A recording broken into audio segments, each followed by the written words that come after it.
Mystery House.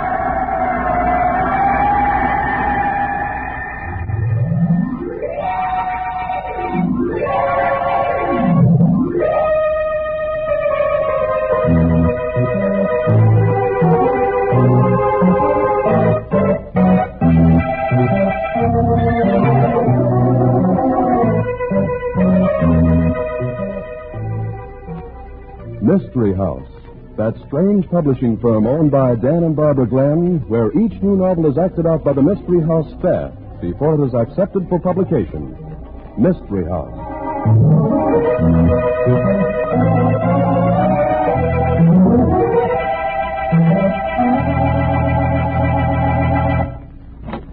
Hi, Dan. Hi, Bobby. Well, greetings, everybody. Come in. You're all up in your parts, are you? Yep. Say, this is a mighty squirrely story in this family, isn't it? Well, of course. That's why we think the story will make a hit. Readers don't enjoy reading about ordinary folks. They like the unusual. Well, that's right, Barbie.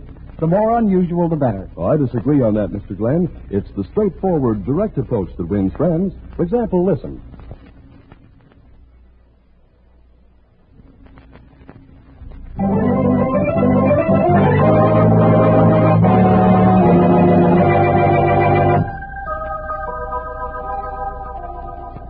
Okay, Tom, set the scene. Murder in Paradise. The first act opens in the palatial home of the late Happy Harris, tremendously successful publisher of inspirational books. His daughter has just admitted a newspaper reporter to the living room. Let's see. You'd be Hope Harris, wouldn't you? Yes. Won't you have a seat? Thanks. Where's everybody else? The rest of the Happiness Boys? The, Happiness Boys? Sure. Didn't you know that's what they call your family? Well, I've never thought about it, I'm sure, but I don't like it. I hope you'll remember that when we granted you this interview for your paper, you agreed there'd be nothing sarcastic or cruel about Father. Don't worry, kid. You know, old Happy Harris was a fabulous character, any way you look at it. Tell me, honest now, was all that happiness and light on the level? Didn't the old boy ever get sore and gnash his teeth or throw things? My dear sir, happiness is a state of mind. There's never any reason for making yourself unhappy by losing your temper. It's a matter of self-control, and anger is a sign of weakness.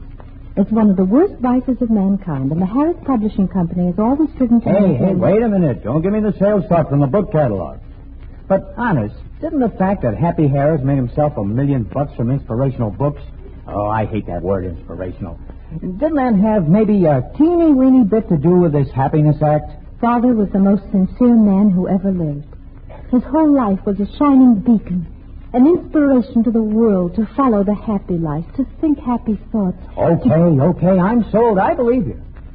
Boy, he certainly sold this idea to this family, if you're any example.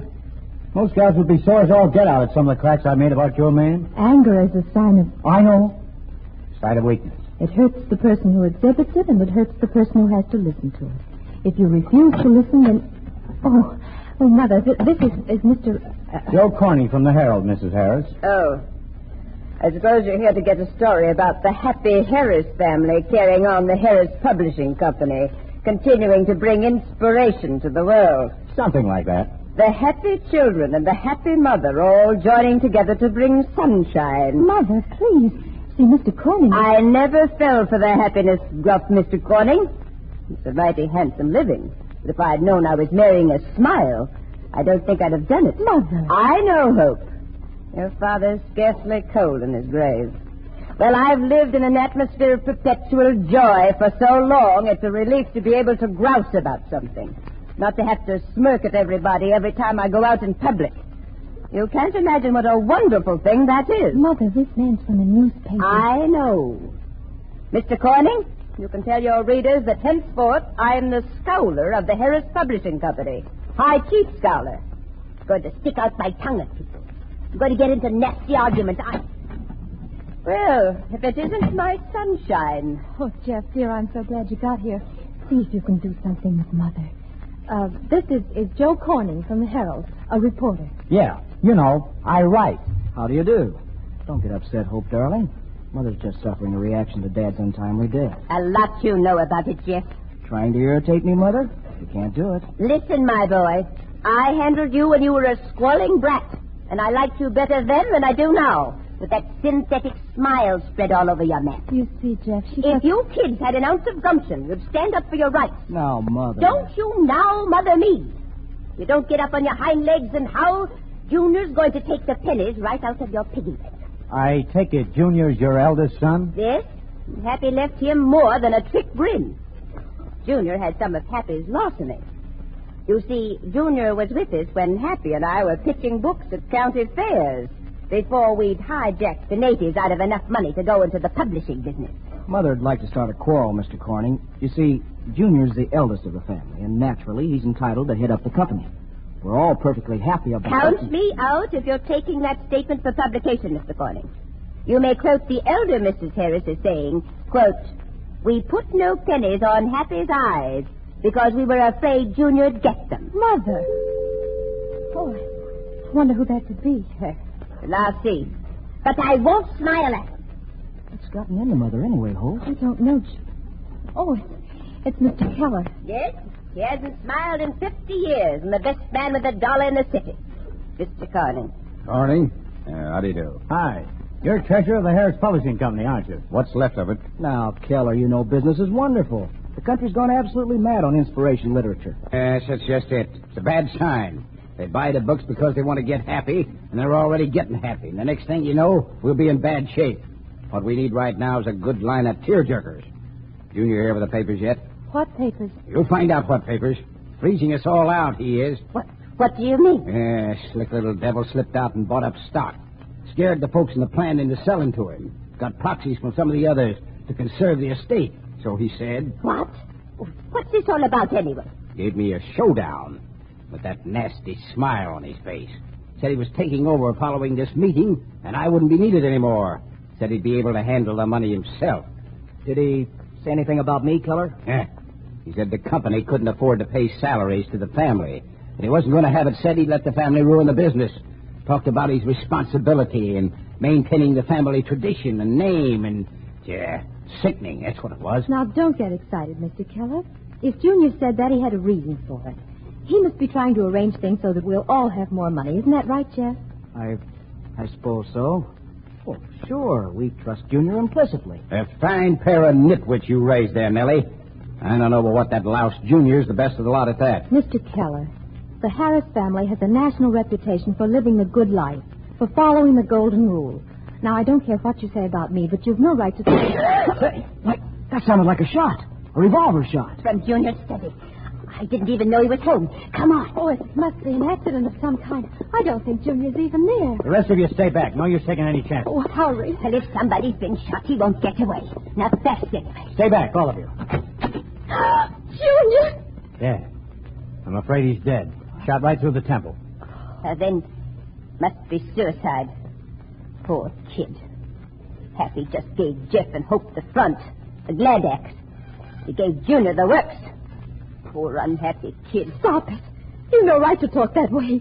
Junior was a fine, upright man. For his own mother to even think such thoughts about him when he's given his own life to save the company for us. I'm afraid that's a bad guess, Hope. Why? What do you mean? You think he killed himself because... Wrong. He didn't kill himself. That shot we heard didn't kill him. Couldn't possibly have killed him. But it had to. There was only one shot. We all heard it. Look, Jeff. This will probably make you very unhappy, but the body's cold. Feel it yourself. I couldn't. Blood's coagulated around the wound. Oh, stop it. You've no right to say such gruesome things. No? Listen.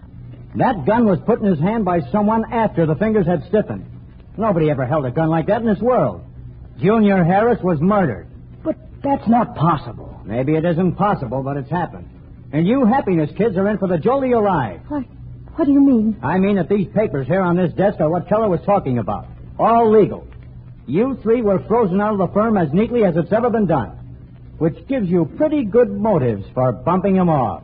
Do you think that we'd actually kill our own brother? Whoever did it didn't do it for laughs.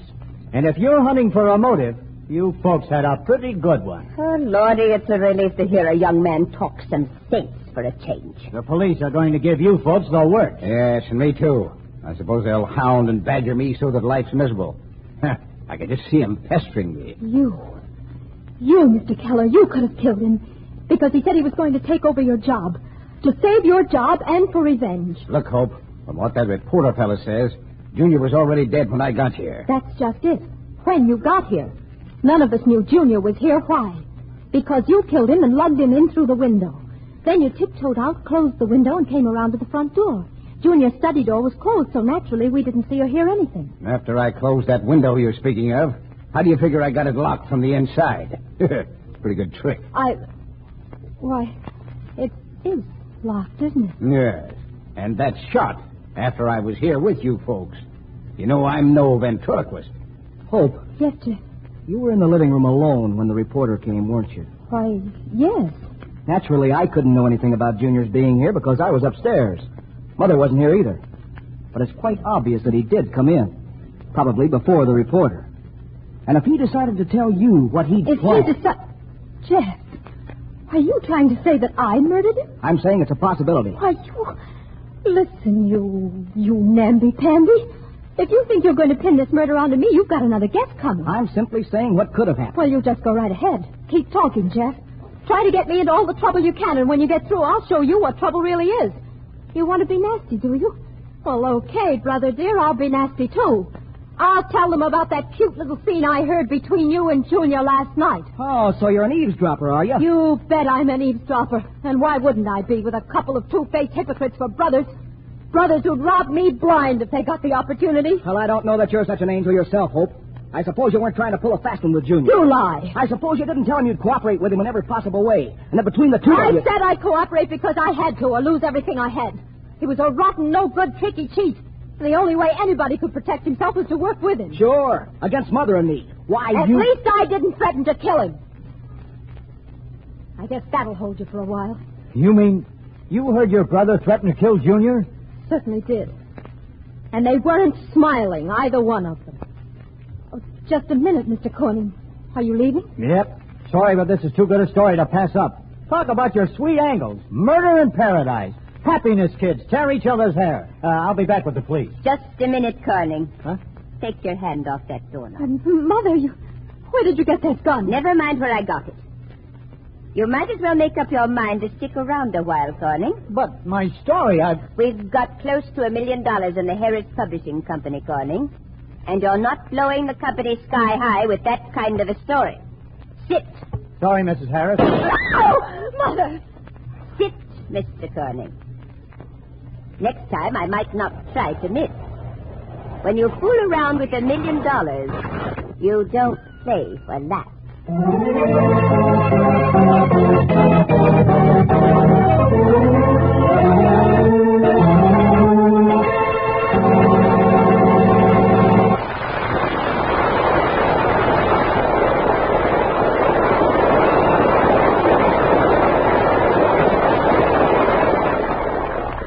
Not many clues on the identity of Junior Harris's murderer, are there? Well, the tangle will all be unsnarled in the second act of tonight's story.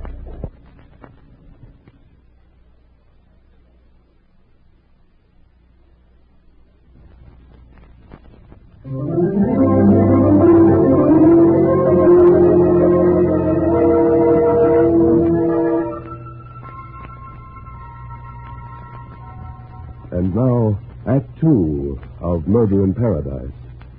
The scene is Junior Harris's study, and the wall motto, which reads, "You can be happy," is askew. Joe Corning, the reporter, seems to have resigned himself to staying around a while. It's pretty obvious that two guns played a part in Junior's murder, isn't it? One to kill him, and one to fire that shot we heard from the living room.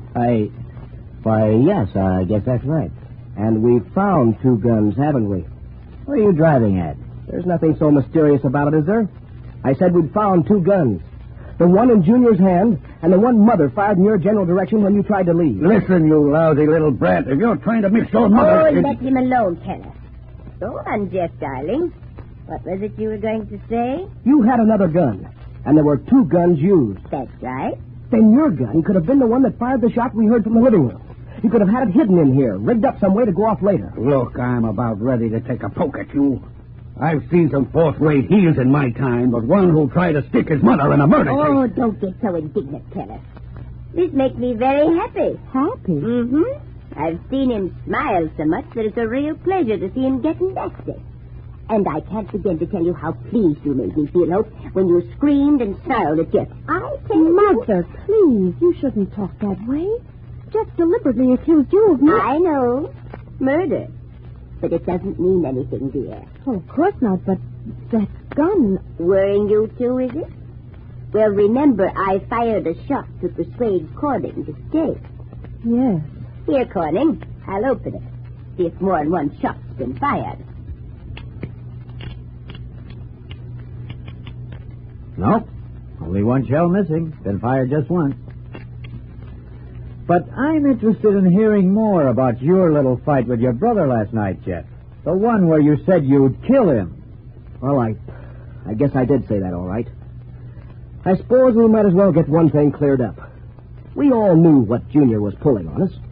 Dad had left Junior a little more stock in the company than the rest of us because he wanted Junior to head the firm. Junior used his position to work a squeeze play on the rest of us. He called a family meeting for this afternoon. And you all admit you knew what he was doing? Yeah. We worked things to get you in here for this interview this afternoon as a last resort. We had Mother call you. I don't get it. Well, we thought if we all gave out stories to the press about the family and how we trusted Junior and knew anything he was doing was for our best interests, well, we thought we might shame him into changing his mind. Dad was always scared to death of bad publicity. He said it could ruin our kind of a firm. Good, too. That's why he brought us up the way he did. We were supposed to be living testimonials to the power of his happiness crusade. So you tossed your little problem to me, huh? That's right. Well, it looks like one of you had a lot more effective way of handling it. Couldn't it have been some outsider? Don't be naive, Hope. Of course it was one of us. You're not going to be able to keep the story out of the papers forever, Mrs. Harris. How about giving me a break and letting me get back to the office? You'll get the story before anybody else does, and you'll get it the way we want it. Let's see. The suicide story stand up if it was for that pesky shot we heard. Or did we hear it? I heard it, Mrs. Harris. Did you hear it $10,000 worth? I don't buy off, Mrs. Harris. Sorry. Somebody could have killed him with robbery as a motive, coming in through the window and going out the same way. If it wasn't for that lock. Yeah. Suppose it hurt anything to just give it a little jiggle then? If you want to tamper with the evidence, Keller, you'll be able to read all about it in the Herald. Look, we're not going to get anywhere till we find out about that second shot. Even if you won't let me leave, you've got to let me call the police. You really have to, Mother. Oh, well, guess there's no way out of it. Go ahead. Just a minute. Mrs. Harris showed us a gun. She fired one. I wonder if anyone else in this room has a gun, a revolver that's being hidden. Oh, that's preposterous. Why should anybody... I'm going to search the rest of you before I call the police. How about you, Jeff? No. See here, you're no policeman. You can't. I think maybe I could. Now hold still. See here, you've no right to... Oh, try to slug me, will you? Oh, ouch, my wrist. Search him, Keller, quick. Okay. Nothing'll do any good. Well, I'll be doggone. A revolver, Jeff. Bullet missing from it, too. See here, Corny. You had no authority. Forget the authority, Jeff. I guess now maybe I can call the police.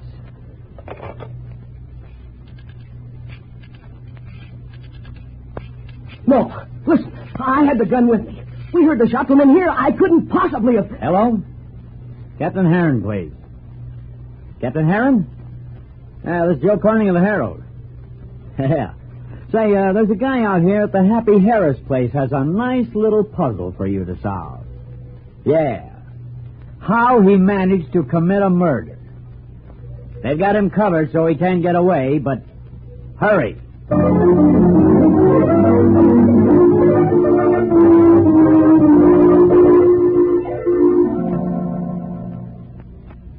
It's perfectly terrible to think of Jeff in jail. They had no right to take him. That policeman didn't have any idea how Jeff could have fired the gun. He didn't. What?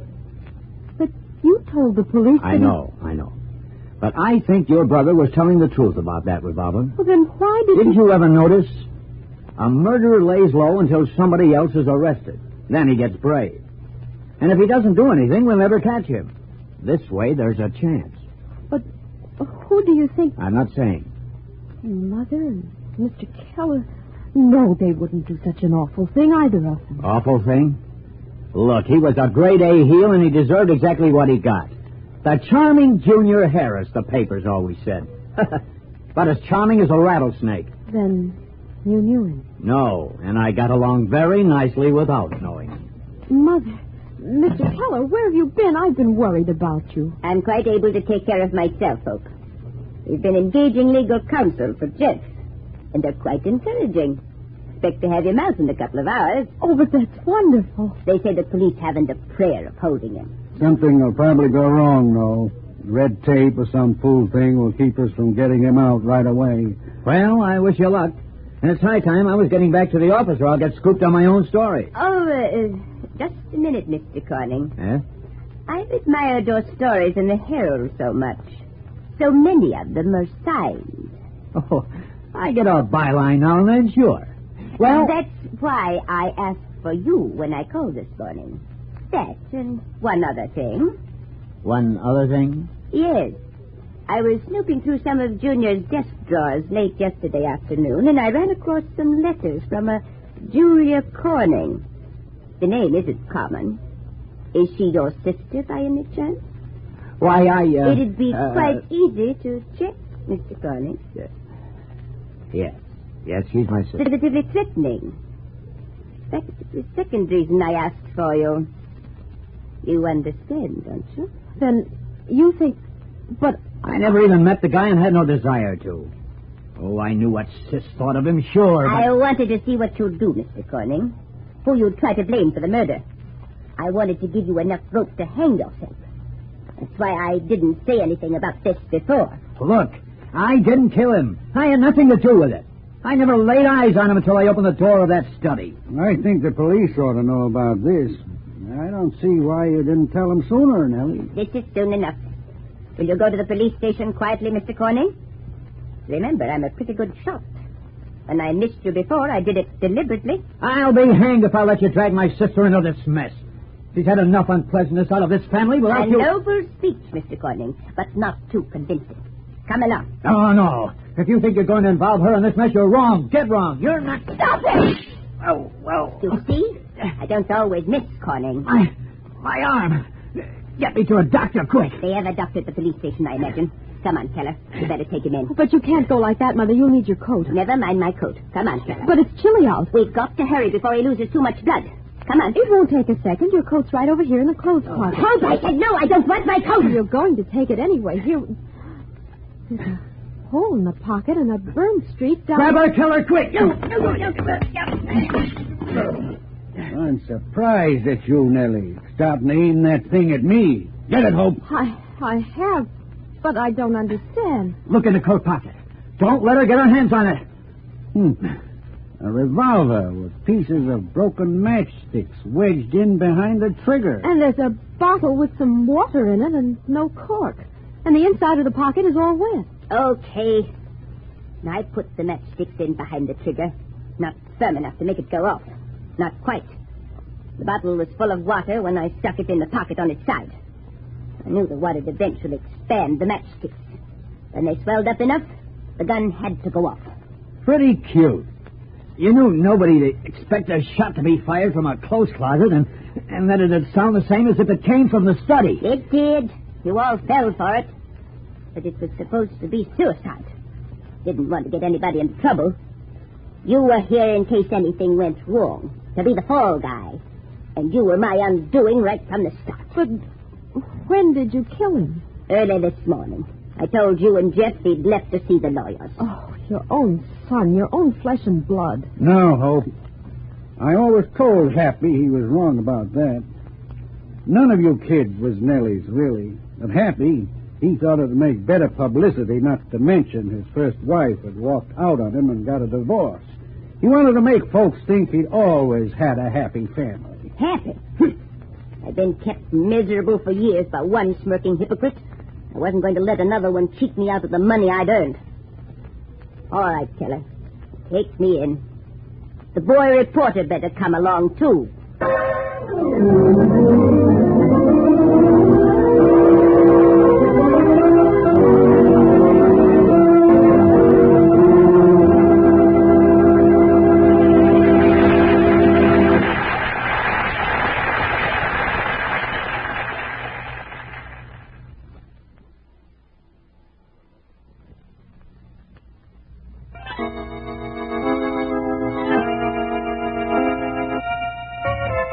Thank